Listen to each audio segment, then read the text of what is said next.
Alrighty guys, it is Qaaman here today, and in today's video I want to give you a podcast based off of a conversation I had with Jax, Blade, and Mike from Laughingstock Media on Discord about, where we talked about why millennials seem to have the strongest nostalgia when compared to previous generations and when compared to generations afterwards.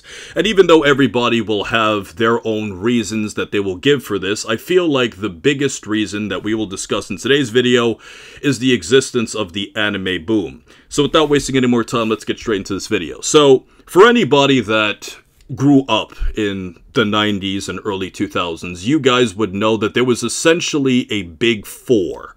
For boys, it was really a big three, but I'm going to include women into this and include it as a big four, where there were four shows that had such a monumental impact on our lives that even till today, till the day we die, these shows are still the forefront of our lives. And you could clearly tell because on this channel I talk about Dragon Ball. But specifically, these four shows are Dragon Ball, Pokemon, Yu-Gi-Oh, and for girls, Sailor Moon. Because if you guys remember, if you watched and go back to the times where Toonami was on, Sailor Moon came out around the same time as Dragon Ball, and I can tell you basically that all of the female friends and classmates that I had growing up in this time was just as addicted to Sailor Moon as I was addicted to Dragon Ball. And this actually is a very, very important thing, because something that our generation had that other generations didn't have was the advent of the internet. Now, the internet existed before, but it really started to take off in the 90s and the early 2000s. And when you start looking at this deeper, and you start going onto websites like Pojo.com, for anybody who remembers, or NeoSeekers, or a lot of these other websites that were just around that time, because of the anime boom, you had a lot of kids that had such extreme excitement for these specific shows that they would go on to these websites to communicate with other people about it. And in a way, something that separated our generation from the previous one is the fact that not only did we have more accessible anime, but anime really became more of a part of your life, where you can talk to people about it more accessibly. You can play video games in ways that previous generations weren't able to do. And because of the internet, the entire way of living really changed. And when you compare that to modern generations that are coming out now, they already grow up in an era where anime is already accessible. The internet's already been around for so long. So it doesn't really have that same impact as being a kid that will spend hours, you know, on a MySpace group role-playing yourself as Dragon Ball characters, which is exactly what I did. I used to role-play as Teen Gohan because prior to, you know, before I got older, Gohan was my favorite character for a long time, and then that obviously changed. And then when you start to compare this to a previous generation, for example, my dad's generation, he grew up with what we call Speed Racer. Now, Speed Racer is a classic. A lot of people are still familiar with this anime even till today, and that was really the anime that he grew up with. And in addition to this, he also had Astro Boy. So my dad was very familiar with anime, but it wasn't as accessible to his generation as compared to my generation, where I had the internet so I can spend more time with these shows as compared to it before. And then, granted, anime is not everything, because obviously there was also another big three, what we would call the Disney, Nickelodeon, Cartoon Network era, where there were so many shows that came out around that time that still have a very huge impact on our lives today and taught us so many different things. But once again, because of the advent of the internet combined with the times that we were living in, it made the feeling of these shows feel a lot more real, because we can really experience it in a much greater way because the times simply changed. The internet completely changed everything, and I feel like when you start going back to the Toonami boom era, we simply just had the first breakthrough into a very specific time, whereas now it's essentially normalized. You know what I mean? And if you go back to a lot of those days, guys, I mean, we can speak for hours about this. We can talk about, you know, the days where we remember seeing so many different reruns and so many different things. And what you have to remember, guys, is that from a mental point of view, when you watch so many different reruns of something over and over and over and over and over and over and over again, and then when you combine that with the ability to talk to people on the internet, it just makes the feeling so much longer lasting because you have such extreme memory of certain things.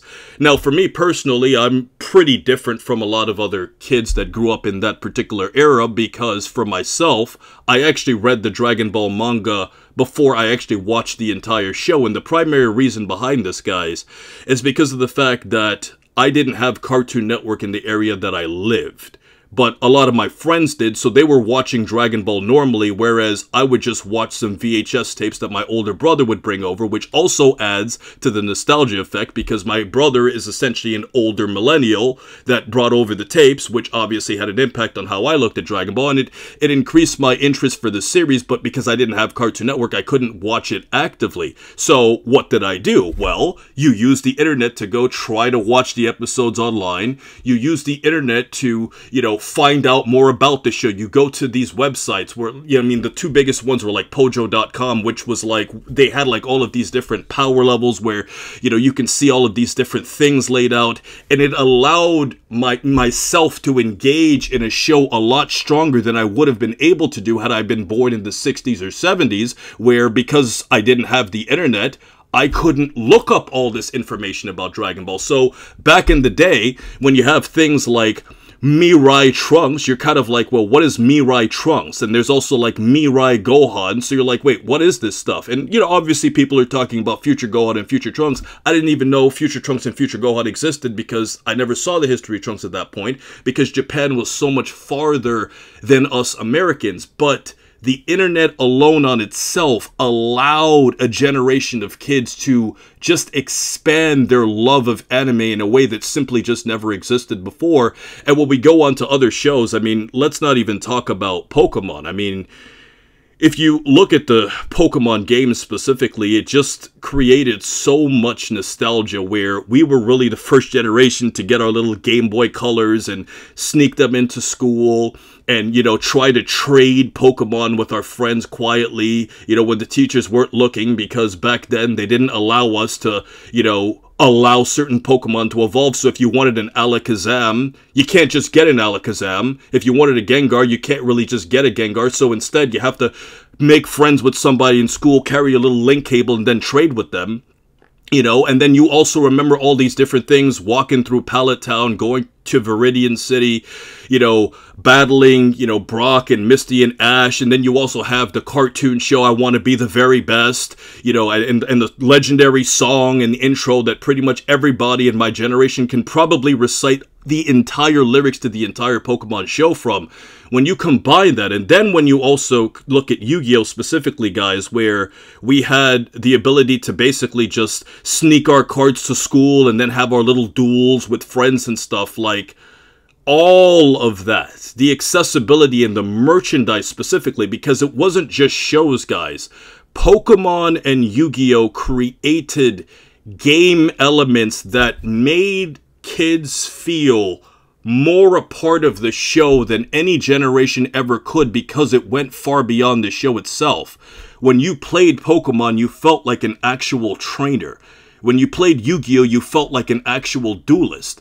And because of that, I feel like the nostalgia effect is just so much more powerful when you can go to school and you can duel somebody and you can feel yourself in the show itself with real people. And when you combine that and multiply that with the advent of the internet, it's just a much more powerful feeling.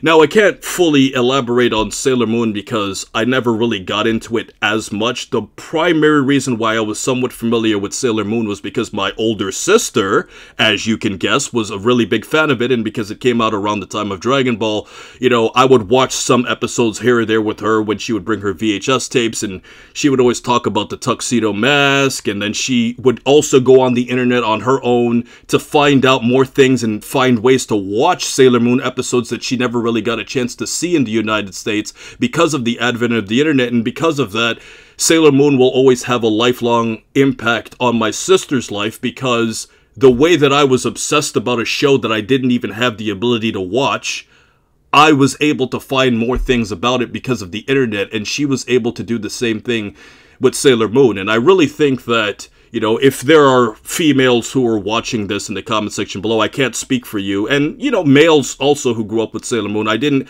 have as strong of an attachment to them, as I did the other shows. But I will say, though, that I feel like what we had a chance to do with the Sailor Moon show was very similar to what we had for a lot of the shows that were a lot more popular with young boys. And for all of those reasons, guys, the advent of the internet, the anime boom, having the ability to play games and have merchandise and really feel like you were a part of the shows that were being advertised on the big three, which was Disney, Nickelodeon, and Cartoon Network, also with Kids WB on the weekends and getting up early on Saturdays to watch all of these things.